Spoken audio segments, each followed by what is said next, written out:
ഇന്തോനേഷ്യയിലെ ബാലി ദ്വീപിലൂടെയുള്ള നമ്മുടെ ബസ് യാത്ര അത്യന്തം കണ്ണിന് ആനന്ദമേകുന്നതും മനസ്സിൽ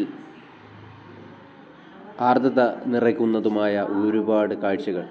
കാർഷിക മേഖലയിലൂടെയുള്ള നമ്മുടെ യാത്ര അവിടെയുള്ള കൃഷിരീതിയെക്കുറിച്ചും കാർഷിക സമ്പൽ സമൃദ്ധിയെക്കുറിച്ചുമുള്ള വ്യക്തമായ ഒരു രൂപരേഖ ഞങ്ങൾക്ക് കിട്ടിയിട്ടുണ്ട്. അതുപോലെ തന്നെ റോഡിന് ഇരുവശങ്ങളിലുമുള്ള മാർക്കറ്റുകളിൽ അവിടെ വിൽക്കപ്പെടുന്ന സാധനങ്ങൾ, കരിമ്പ്, അതുപോലെ തന്നെ ഇളനീര്, മറ്റ് ഫലവർഗ്ഗങ്ങൾ, ഓരോ വീടിനും ചേർന്ന്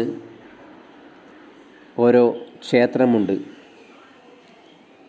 ഈ ക്ഷേത്രം പുര എന്ന പേരിലാണ് അറിയപ്പെടുന്നത്.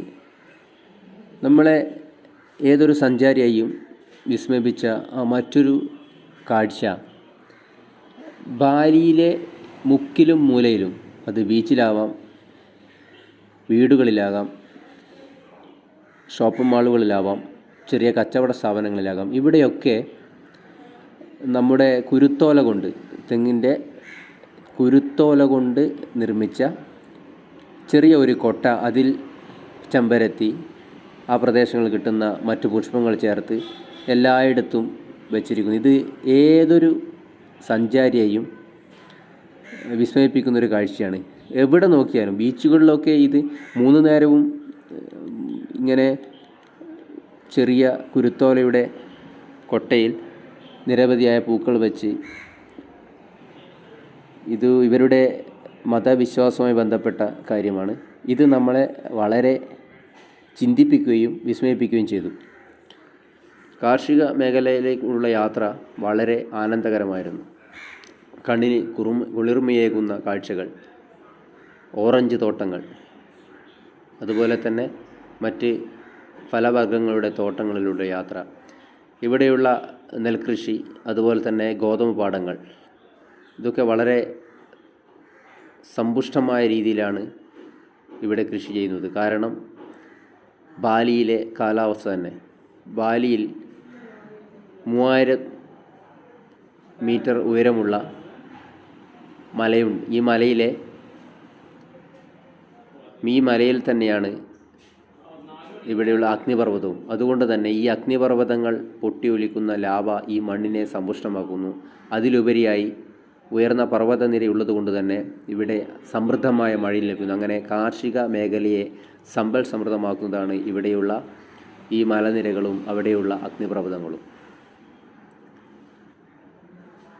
ഓരോ കാർഷിക മേഖലയിലൂടെ പോകുമ്പോൾ വ്യത്യസ്തമായ കൃഷിരീതികൾ, വാഴ, കരിമ്പ്, അതുപോലെ തന്നെ തെങ്ങിൻ തോപ്പുകൾ, ഗോതമ്പ് പാടങ്ങൾ, ഓറഞ്ച് പാടങ്ങൾ, ഇങ്ങനെ നിരവധിയായ കാർഷിക ഭൂപ്രകൃതിയിലുള്ള നമ്മുടെ ബാലിയിലെ യാത്ര നമ്മളിൽ എന്തെന്നില്ലാത്ത ആനന്ദ അനുഭൂതിയാണ് നിറച്ചിരുന്നത്.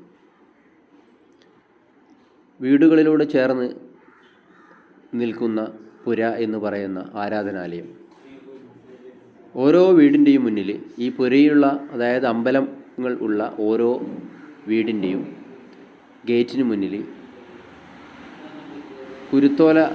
കുരുത്തോലയല്ല, യഥാർത്ഥത്തിൽ അതൊരു ലോഹം കൊണ്ടുള്ള കുരുത്തോലയുടെ മാതൃകയിലുള്ള ഒരു ശില്പം കാണാം. ഇത് ഏതൊരു പുരയുള്ള, അതായത് അമ്പലമുള്ള വീടിൻ്റെ മുന്നിലും കാണാം. ഇങ്ങനെ ഇവിടെയുള്ള കൃഷിരീതി തന്നെയാണ് നമ്മളെ വളരെ അത്ഭുതപ്പെടുത്തിയത്. വളരെ പ്ലാനിങ്ങോട് കൂടിയ ശാസ്ത്രീയമായ രീതിയിലുള്ള കൃഷിരീതി. അതുകൊണ്ട് തന്നെ ഉയർന്ന ഉൽപ്പാദനശേഷിയാണ് ഇവരുടെ കാർഷിക മേഖലയിൽ നിന്നും ലഭിക്കുന്നത്.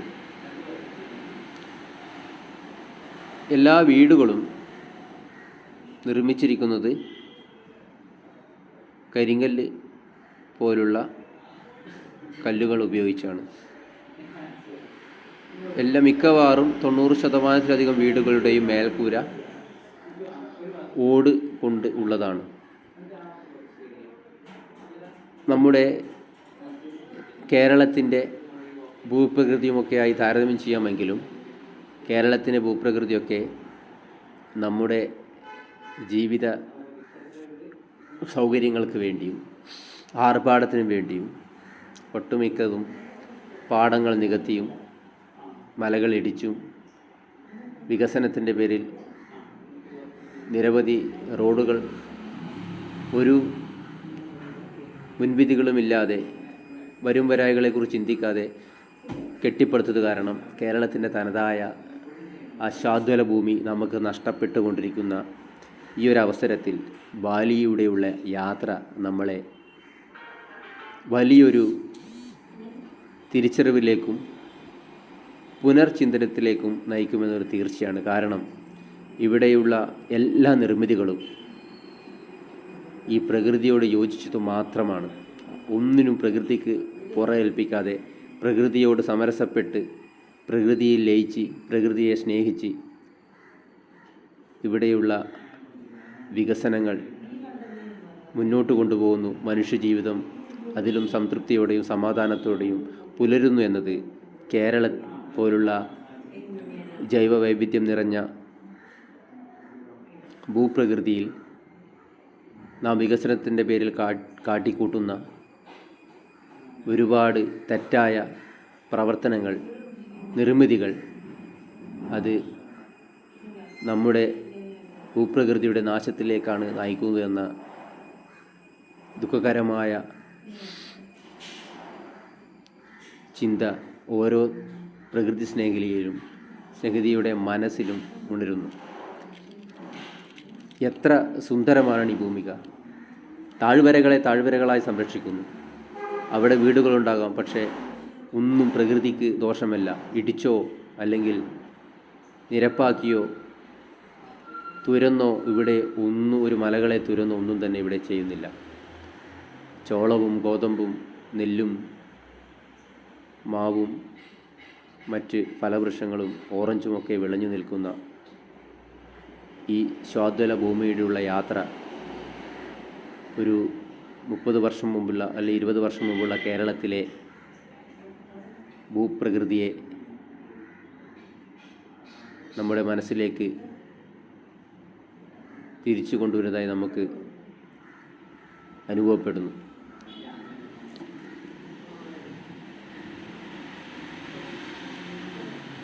പ്രകൃതിയുടെ അനുഗ്രഹീത ഭൂമിയായ പ്രകൃതി അനുഗ്രഹിച്ചു നൽകിയ ഈ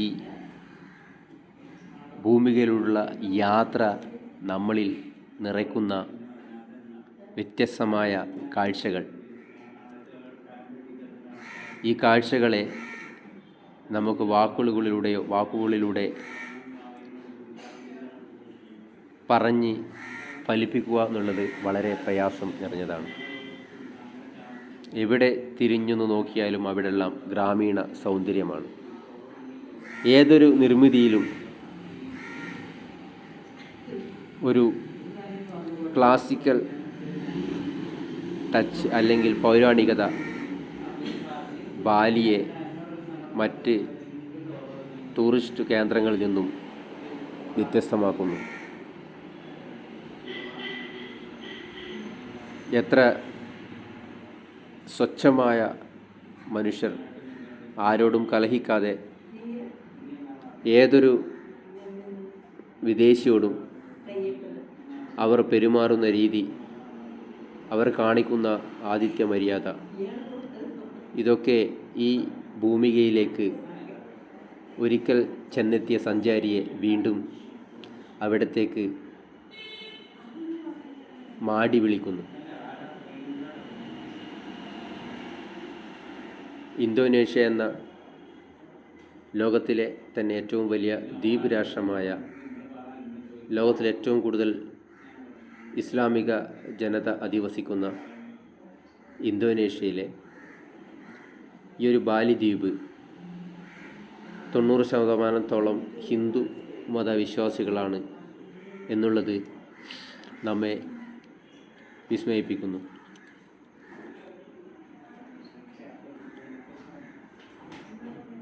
ഈ ഒരു ഭൂമികയിലെ അനുഭവങ്ങൾ, പ്രകൃതിയിൽ നിന്നും, പ്രകൃതിയുടെ സൗന്ദര്യം, മനുഷ്യരുടെ സ്വഭാവം, അവരുടെ പെരുമാറ്റ രീതി, അവരുടെ ജീവിത രീതി, ഇവിടെയുള്ള സർക്കാരുകൾ, ടൂറിസം ഡിപ്പാർട്ട്മെൻറ്റുകൾ എത്രമാത്രം തന്മയത്തോടെയാണ്, എത്രമാത്രം ദീർഘവീക്ഷണത്തോടെയാണ് ഈ ഭൂപ്രകൃതിയെ ലോകത്തിലെ നാനാഭാഗത്തുമുള്ള സഞ്ചാരികൾക്ക് വേണ്ടി സംരക്ഷിച്ചു പോരുന്നത്.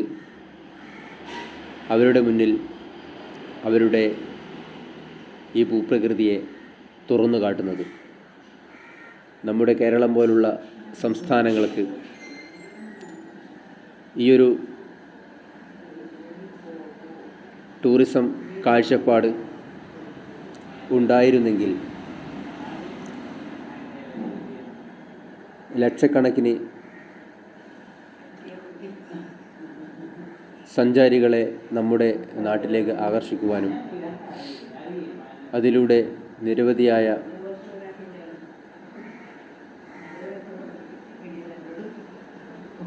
അനുബന്ധ വ്യവസായങ്ങൾ പ്രോത്സാഹിപ്പിക്കാനും വളരെ സഹായകരമാകുമായിരുന്നു.